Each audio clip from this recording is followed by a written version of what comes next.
Every second, millions of people are using their phones, laptops, and smart devices. They are sharing messages, passwords, bank details, all flowing through invisible networks. But here's the real question. Is your data truly safe? Can you guarantee that no one is watching, listening, or trying to break in? The truth is, you can't. So what should we do to save our data? Hello everyone, I am Saad bin Ahmed, a grade 10 student from Bangladesh and a lifelong explorer of numbers, patterns and the amazing logic that runs our world. Mathematics to me isn't just a subject in our textbook. It's a universal language, a silent force that shapes the world around us. Just think about it. When you send a message, fly on a plane, stream a video, or even buy something online, mathematics is working behind the scenes, guiding and securing each step. Math powers our technology, strengthens our engineering, builds our economy, and helps us make sense of complex problems in science and medicine. But today, I want to show you a different side of mathematics, a side that protects your privacy, your data, and even your identity. So today's topic is math behind cryptography.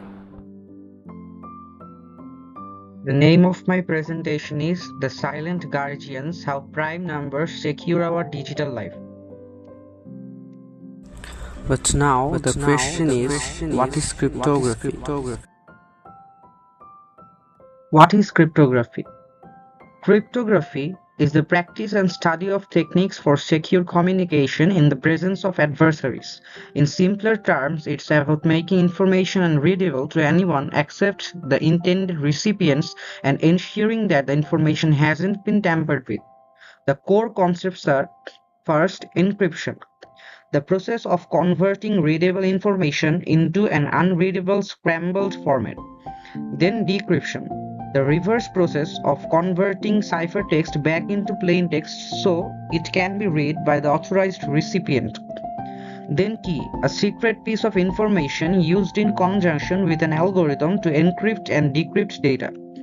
Last, algorithm, a set of mathematical rules or procedures used for encryption and decryption. Then we can take a look on the classification of cryptography. There are mainly two types of cryptography.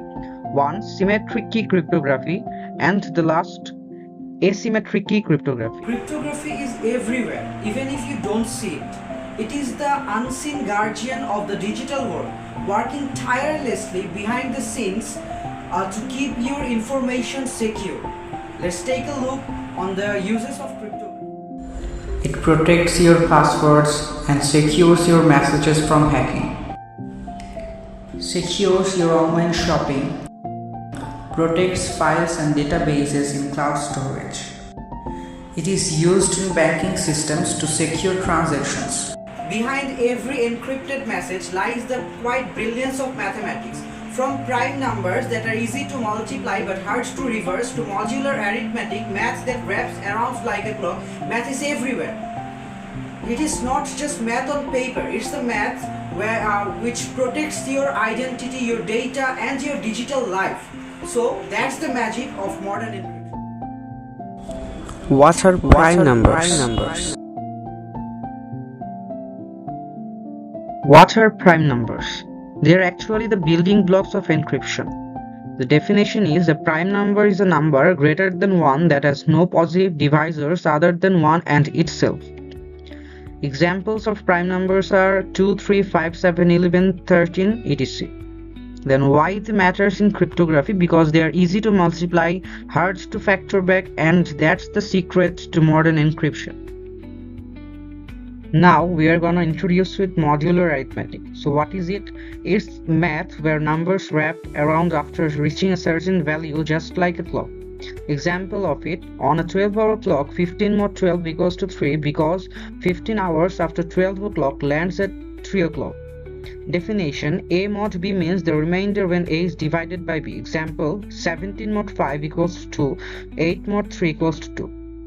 Why it matters in cryptography? Modular arithmetic is used to lock and unlock messages using large numbers. It's the core of RSA encryption. So how does math become a shield of the digital life. Let's meet with the algorithms that make it happen.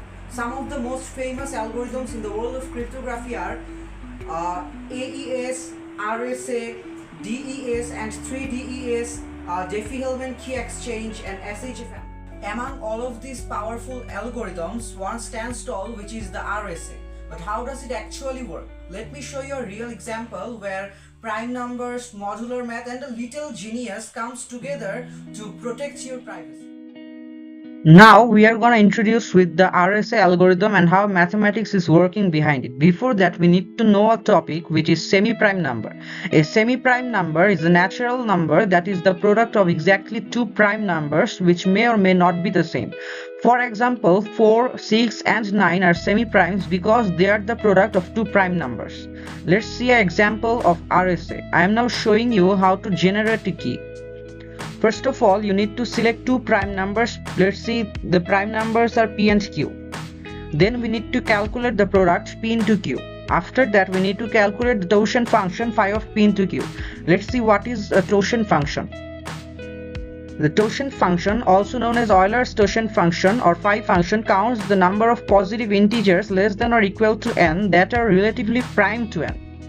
For two prime numbers P and Q, phi of P into Q equals to P minus 1 into Q minus 1. Then we need to select a public key. Let's assume that the public key is E. There are some conditions to select a public key. The conditions are the public key must be prime, must be less than totient, must not be a factor of the totient. Then we need to select a private key. Let's assume that the private key is D. There are also some conditions to select a private key. The conditions are the private key, the products of D and E divided by T must result in a remainder of 1, and the last condition is D into E mod T needs to equals to 1. Now I am going to show you a real example of how the RSA algorithm works. Let's assume that the primes are P equals to 7 and Q equals to 19. The product n equals to 133. Suppose the totient in T and T equals to phi of P into Q equals to P minus 1 into Q minus 1 equals to 108. Then suppose that the public key equals to 29 and the private key equals to 41. For the encryption and decryption part, there are two ways to encrypt and decrypt in the RSA algorithm. I am showing you the first way where I will encrypt with the public key and decrypt with the private key.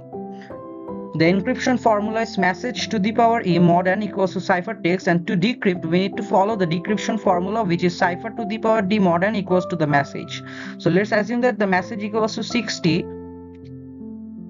So according to our encryption formula, 60 to the power 29, which is message to the power public key mod 133 equals to 86. And to decrypt it or to get the message, we need to power it to D, which is 86 to the power 41 mod 133, and it's equals to 60, which is our message.